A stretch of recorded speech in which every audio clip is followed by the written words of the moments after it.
Bismillahirrahmanirrahim. Assalamualaikum warahmatullahi wabarakatuh. Innal hamdalillah wassalatu wassalamu ala Rasulillah wa ala alihi wa ashabihi wa mawalah. Wala haula wala quwata illa billah, amma ba'd.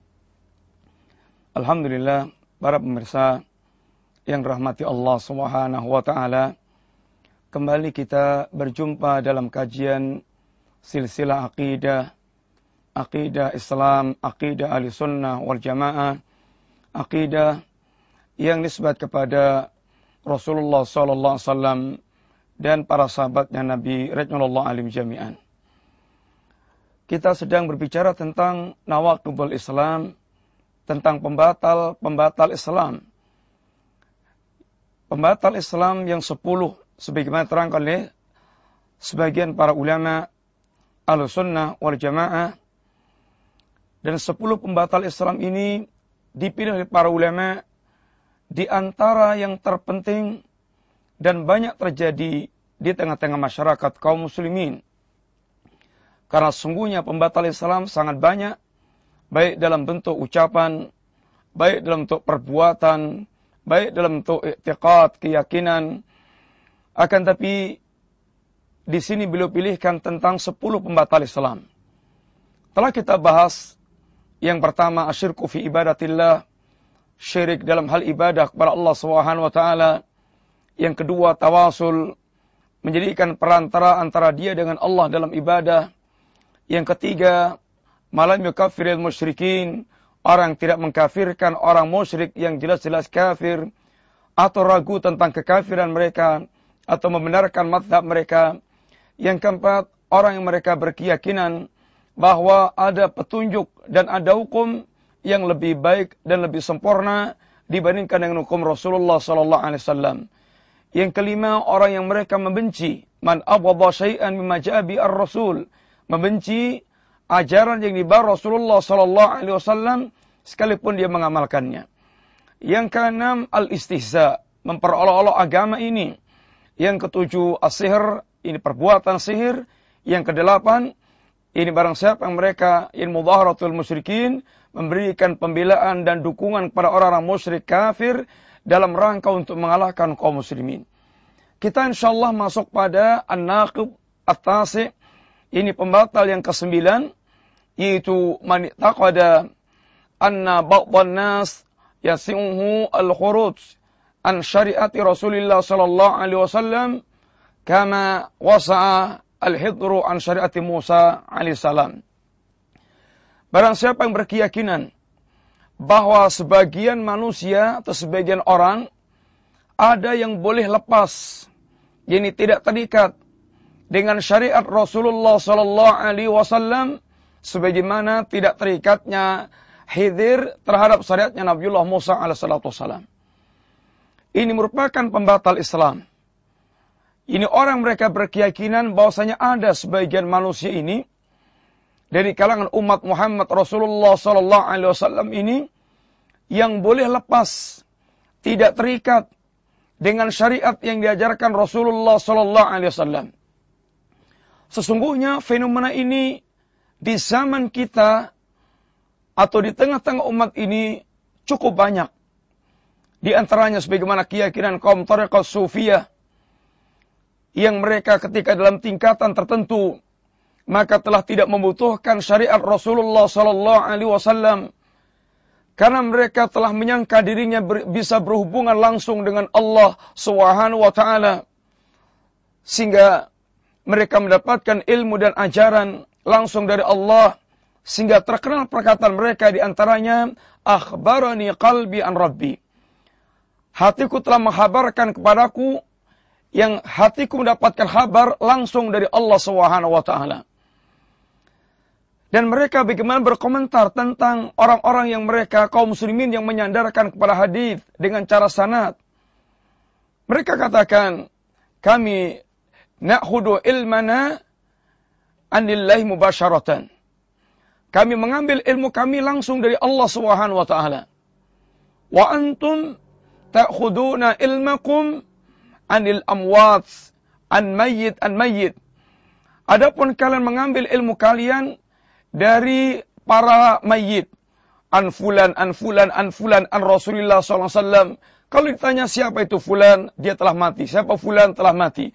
Adapun kami, kata orang sufi, kami mengambil ilmu kami langsung dari Allah SWT. Sehingga dia merasa tidak membutuhkan syariatnya Rasulullah SAW. Sebagian umat ini terjerumus dalam sikap orang-orang munafik berat. Yaitu mereka orang sekuler yang ingin memisahkan agama dari kehidupan mereka. Sehingga agama tidak boleh campur dalam kehidupan secara umum. Agama urusan yang sangat pribadi sekali. Demikian pula para politikus sebagian mereka demikian pula memisahkan agama dari campur tangan politik. Politik punya keputusan sendiri, agama nggak boleh campur tangan. Demikian pula sebagian mereka ada yang mereka murni menggunakan akal mereka. Agama apabila bertentangan dengan akal mereka maka mereka tolak. Sesungguhnya ini semuanya adalah di antara bentuk-bentuk al-khuruj an syariati Rasulullah sallallahu alaihi wasallam. Ini sikap keluar dan bolehnya lepas dari syaratnya Rasulullah sallallahu alaihi wasallam. Para pemirsa yang dirahmati Allah Subhanahu wa taala. Sesungguhnya tidak ada yang merasa bebas dari syariatnya Rasulullah sallallahu alaihi wasallam kecuali orang kafir dan orang munafik. Orang kafir mereka mengelak memang dari mengikuti syariatnya Rasulullah SAW. Sehingga ketika mereka diajak untuk tunduk dan patuh kepada Allah dan Rasulnya. Wa idza qila lahum ittabi'u ma anzalallah. Apabila mereka diseru untuk mengikuti apa yang diturunkan oleh Allah Subhanahu wa taala. Apa yang terjadi? Qalu bal nattabi'u ma wajadna 'alaihi aba'ana. Kami telah mengikuti kebiasaan, kami telah mengikuti apa yang kami dapatkan dari kakek moyang kami. Mereka menolak untuk mengikuti syariat yang diajarkan Allah melalui Rasulnya dengan segala macam alasan, diantaranya alasan mengikuti kakek moyang mereka. Mereka ingin terlepas dan tidak terikat dengan syariatnya Rasulullah SAW. Ini orang kafir memang. Orang munafik pula. Wa idza qila lahum ittabi'u ma anzalallah. Kalau mereka disuruh untuk mengikuti apa yang Allah turunkan, maka kata Allah, ra'aital munafiqina yasudduna anka sududa. Anda akan lihat orang-orang munafik, mereka akan menghalangi dengan sekuat tenaga mereka agar manusia tidak mengikuti syariat yang diajarkan oleh Allah Subhanahu wa taala. Sehingga tidaklah menolak untuk mengikuti syarat ini kecuali orang kafir dan orang munafik, dua-duanya ahlun nar, dua-duanya ashabun nar. Adapun muslimin adalah orang yang seharusnya terikat dengan syariat Rasulullah SAW. Dan Allah Subhanahu wa taala telah menegaskan bahwa kehadiran Rasulullah sebagai Rasul yang terakhir adalah penutup semua para Nabiullah alaihi salatu wassalam. Kehadiran beliau adalah utusan Allah untuk seluruh manusia tanpa kecuali. Allah katakan, "Wa ma arsalnaka illa rahmatan lil alamin." Dan tidaklah kami utus engkau ya Rasulullah kecuali sebagai rahmat untuk seluruh alam. Demikian pula bagaimana Allah katakan agar Rasulullah mengatakan, "Ya ayuhan nas, inni Rasulullah ilaikum jami'an." Wahai manusia, adalah utusan Allah untuk kalian semuanya, untuk semua manusia. Sehingga keberadaan Rasulullah kafatan linnas, untuk seluruh manusia tanpa kecuali. Sehingga Rasulullah sallallahu alaihi wasallam pula katakan, demi Allah kata beliau, la yasma'u bi ahadun min hadhil ummah Yahudiyun aw Nasraniyun thumma yamutu wa lam yu'min billadhi ursiltu bih illa kana min ashabin nar. Tidaklah mendengar seorang pun di kalangan umat ini, baik dia Yahudi atau Nasrani, kemudian sampai matinya dia tidak beriman dengan risalah yang aku bawa, illa kana min ashabin nar, kecuali dia pasti termasuk di antara penghuni neraka. Ini tidak boleh ada seorang pun yang mereka lepas dari syariatnya Rasulullah sallallahu alaihi wasallam. Bahkan Allah Subhanahu wa taala telah membuat perjanjian dengan semua para nabiullah yang Allah utus. Apabila datang Rasulullah sallallahu alaihi wasallam, maka mereka semuanya harus mengimani Rasulullah dan membela Rasulullah sallallahu alaihi wasallam. Allah tegaskan dalam sebuah ayat, "Wa id akhadallahu an-nabiyyina lamma ataitukum min kitabin wa hikmatin thumma ja'akum rasulun musaddiqun lima ma'akum la tu'minunnahu bih wa la tansurunnahu qala a'aqrartum wa akhadtum ala dhalikum isri qalu aqrarna." Dan ingatlah ketika Allah Subhanahu wa taala telah mengambil perjanjian dari seluruh para nabiullah alaihi salatu wassalam. Apa perjanjian Allah? Ini ketika Allah telah memberikan kitab dan hikmah kepada para nabi, lalu datang Rasul yang membenarkan semua yang kalian bawa. Kalian harus benar-benar beriman. Dan kalian harus benar-benar memberikan pembelaan kepada nabi yang datang tersebut. Apakah kalian menyetujui tentang perkara ini? Mereka mengatakan, aqrarna, kami setuju ya Rabb. Sehingga seluruh para nabiullah alaihi salatu wassalam telah diambil perjanjiannya oleh Allah Subhanahu wa taala untuk mengikuti Rasulullah sallallahu alaihi wasallam seandainya telah datang Nabiullah Muhammad sallallahu alaihi wasallam.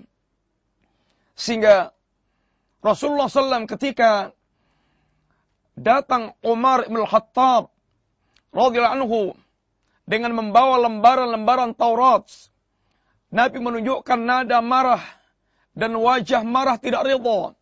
Dan Nabi katakan, "Amutahawwikuna ya Ibn al-Khattab? Apakah Anda masih ragu ya Ibn al-Khattab?" Lalu Nabi katakan di antaranya, "Wallahi law kana Musa hayyan ma wasauhu illa tibai." Seandainya Musa hidup, sungguh tidak ada keluasan baginya kecuali mengikutiku. Demikian pula hadirnya Nabiullah Isa alaihissalatu wassalam di akhir zaman, yang akan turun di akhir zaman. Maka Nabiullah Isa bersyariatkan dengan syariatnya Rasulullah sallallahu alaihi wasallam. Bahkan para jin, mereka pula ini menginduk mengikuti syariatnya Rasulullah SAW. Sebagaimana Allah katakan, "Wa idh sarafna ilaika nafaran minal jinni." Dan ingatlah ketika kami hadapkan sekelompok jin, yastami'una al-Qur'an, yang jin ini kemudian mendengarkan bacaan Al-Qur'an yang dibaca Rasulullah sallallahu alaihi wasallam. Falamma hadaruhu qalu ansitu. Ketika para jin telah sampai di tempat mereka mendengarkan Al-Quran, maka mereka katakan, perhatikanlah semuanya. Perhatikanlah oleh kalian semuanya. Walamma qudiya wallau ila qaumihim mungdirin. Dan ketika jin telah pulang kepada kaumnya, maka mereka pun menjadi juru peringat, menyampaikan pada kaumnya, kepada bangsa jin, qalu ya qaumana inna sami'na kitaban unsila min ba'di Musa musaddiqan lima baina yadayhi. Wahai kaum, aku mendengar kitab yang diturunkan setelah Musa yang membenarkan tentang apa yang diajarkan Nabiullah Musa alaihissalatu wassalam. Yahdi ilal haqqi wa ila siratim mustaqim. Yang kitab ini menunjukkan kepada kebenaran dan menunjukkan kepada jalan yang lurus. Qalu ya qaumana ajibu da'iyallah wa aminu bih. Wahai kaumku, sambutlah seruan utusan Allah, sambutlah seruan penyuruh yang mengajak kepada Allah, dan berimanlah dengan apa yang dibawa. Jin mengimani syariat Rasulullah sallallahu alaihi wasallam. Maka tidak seorang pun yang boleh keluar dari syariatnya Rasulullah SAW. Adapun alasan mereka bahwasanya Khidir tidak terikat dengan syaratnya Nabiullah Musa alaihissalatu wassalam, keluar dari saatnya Nabiullah Musa alaihissalam, maka ini sebuah kesalahpahaman. Ini sebuah kesalahpahaman. Yang pertama harus kita ketahui bahwa perbedaan Rasulullah dengan syariatnya Nabiullah Musa, adapun syariatnya Rasulullah mengikat kepada seluruh manusia tanpa kecuali. Ya ayuhan nas, inni Rasulullah ilaikum jami'an. Aku Rasul yang diutus Allah untuk kalian semuanya. Adapun Musa, Nabi sebelum Rasulullah Muhammad SAW, dikatakan, kannan nabiyyu yub'atsu ila qaumi khasah. Adapun Nabi sebelumku mereka diutus oleh Allah untuk kaumnya khusus. Adapun aku, kafatalin nas untuk seluruh manusia. Berbeda antara Nabi Rasulullah Muhammad dengan Nabi sebelum Rasulullah Muhammad SAW. Kemudian, yang kedua, bahwasanya Khidir ini bukan termasuk Bani Israel. Khidir bukan termasuk Bani Israel. Sehingga Khidir tidak bisa dikatakan telah keluar dari syariatnya Nabiullah Musa. Akan tapi Khidir memang bukan di kalangan Bani Israel. Sehingga memang tidak terikat dengan syaratnya Nabiullah Musa alaihissalam. Kemudian sejarah tentang pertemuan Musa dengan Khidir. Yaitu ketika ada seorang bertanya, ya Musa, hal hunaka man huwa a'lamu minka fi wajhil ardi? Wahai Musa, adakah orang yang lebih alim dari Anda di muka bumi ini? Kata Musa, la, tidak ada. Lalu Allah katakan kepada Nabiullah Musa alaihissalam, innali abdan min ibadi, indahu ilmun laisa indak. Ya Musa, sesungguhnya aku memiliki hamba. Yang hambaku ini memiliki ilmu yang tidak engkau miliki. Maka kemudian kita baca dalam suratul Kahfi, bagaimana Nabiullah Musa alaihissalam kemudian menempuh perjalanan panjang, menyeberangi lautan untuk bertemu dengan hamba saleh, ini Khidir. Wa idh qala Musa li fatahu, la abrahu hatta ablugha majma'al bahraini aw amdiya huquba. Kata Nabiullah Musa ketika mengatakan kepada ini temannya, sesungguhnya aku tidak akan berhenti berjalan sampai aku bertemu dengan pertemuan dua lautan, atau aku harus menempuh perjalanan bertahun-tahun sekalipun. Maka ini menunjukkan bagaimana semangatnya Nabiullah Musa untuk mencari ilmu. Dan kisah Musa dan Khidir sungguhnya kisah rehlah li talabil ilmi, rehlah untuk mendapatkan ilmu.